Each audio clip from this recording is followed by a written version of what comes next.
El nacimiento de Jesucristo fue así. Estando desposada María, su madre, con José, antes que se juntasen, se halló que había concebido del Espíritu Santo. José, su marido, como era justo y no quería infamarla, quiso dejarla secretamente. Y pensando él en esto, he aquí, un ángel del Señor le apareció en sueños y dijo: José, hijo de David, no temas recibir a María tu mujer, porque lo que en ella es engendrado del Espíritu Santo es. Nadie ha conocido jamás a una persona con dos naturalezas, una humana y otra divina. Todos tenemos únicamente la naturaleza humana, pero Cristo tenía las dos naturalezas en una sola persona. Para la mente humana eso no puede ser cierto. Nadie lo puede entender. Pero la Biblia, la santa y bendita palabra de Dios, nos enseña que Cristo era Dios y era hombre. Los actos de Jesús durante su vida fueron muy variados. Él estaba siempre en movimiento, yendo de un lugar a otro. En sus periplos, predicaba el evangelio de salvación, curaba enfermos de toda clase, enseñaba por medio de parábolas, reprendía a los incrédulos y ofrecía el perdón a los humildes. Ocasionalmente, Jesús también se apartaba de las multitudes para orar y estar en contacto directo con el Padre. En todas sus palabras y acciones, Jesús era guiado por la voluntad de Dios.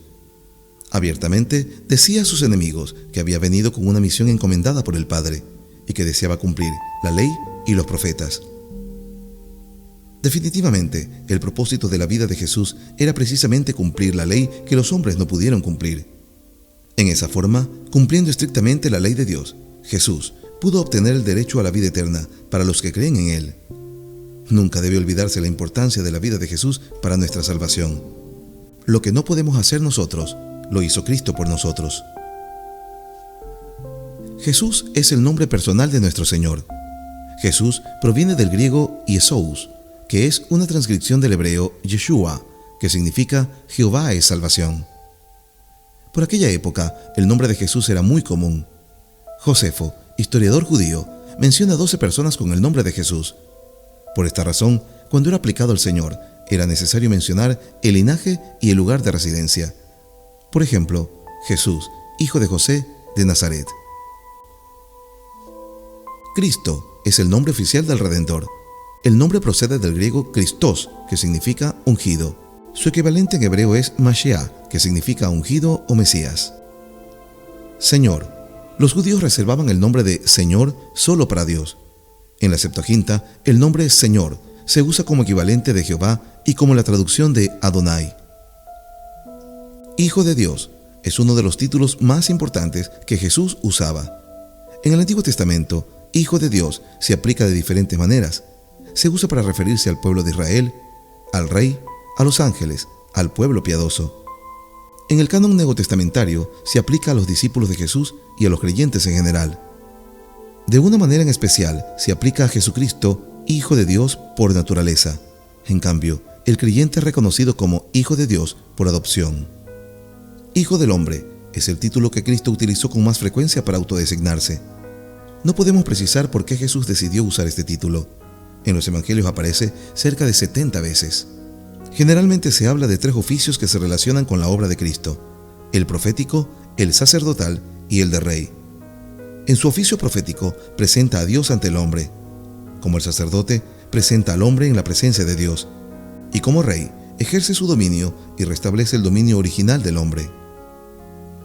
Cristo sufrió durante toda su vida.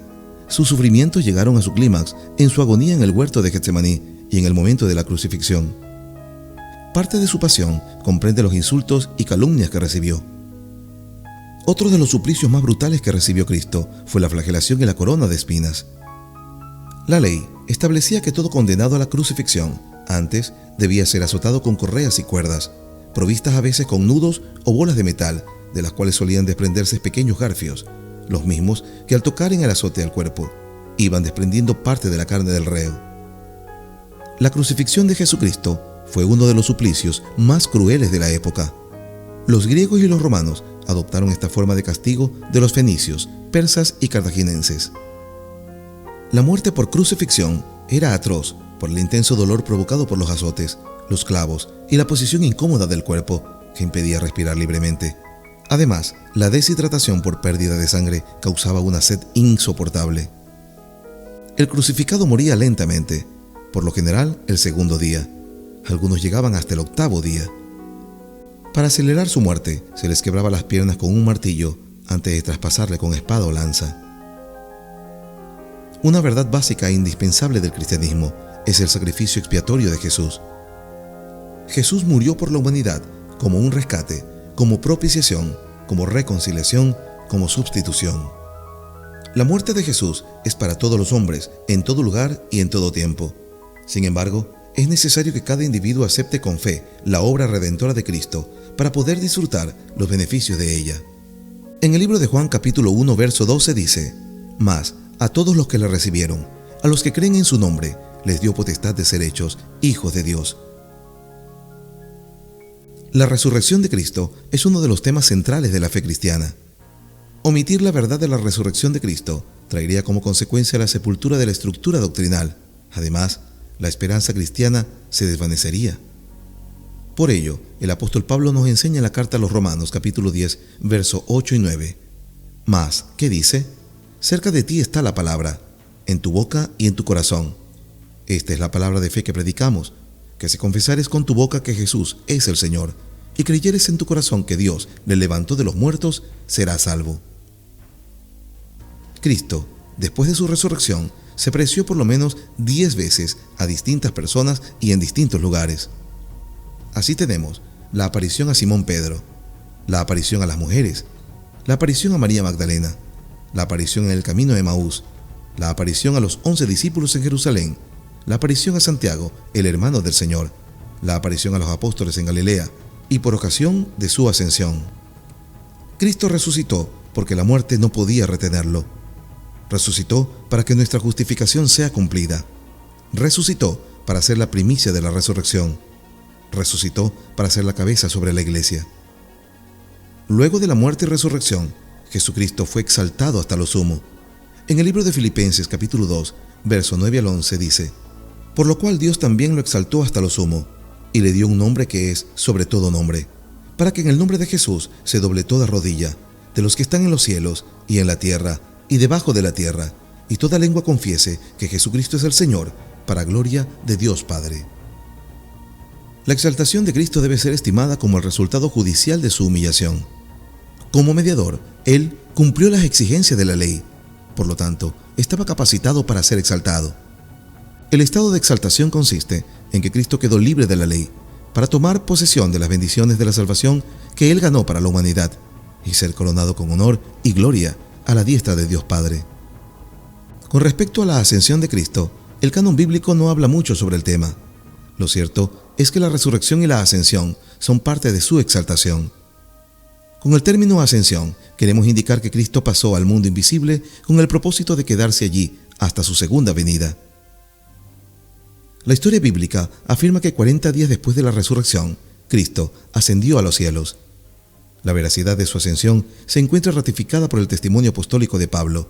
A los santos de Éfeso les dice: «El que descendió es el mismo que también subió por encima de todos los cielos para llenarlo todo, resucitándole de los muertos y sentándole a su diestra en los lugares celestiales». En el Nuevo Testamento encontramos muchos pasajes que afirman que Cristo está sentado a la diestra de Dios. Cristo, como Dios y hombre, recibió el dominio para gobernar sobre la iglesia y el universo. Actualmente, Cristo está en el cielo ejerciendo su obra intercesora. Aunque este misterio lo vemos antes que suba a los cielos, continuará todo el tiempo que los suyos estén en el mundo. Su obra intercesora tiene que ver con la fragilidad e inmadurez de los santos, quienes, por sus limitaciones, no pueden enfrentarse satisfactoriamente contra los ataques del enemigo. Aun cuando Cristo está a la diestra de Dios el Padre en el cielo, Él sigue obrando en su iglesia. Y Él nos hizo una declaración, nos dio un mandamiento y nos hizo una promesa antes de marcharse en el libro de Mateo, capítulo 28, versos 18 al 20. Y Jesús se acercó y les habló diciendo: «Toda potestad me es dada en el cielo y en la tierra. Por tanto, id y haced discípulos a todas las naciones, bautizándolos en el nombre del Padre, y del Hijo, y del Espíritu Santo, enseñándoles que guarden todas las cosas que os he mandado. Y he aquí, yo estoy con vosotros todos los días, hasta el fin del mundo». Amén.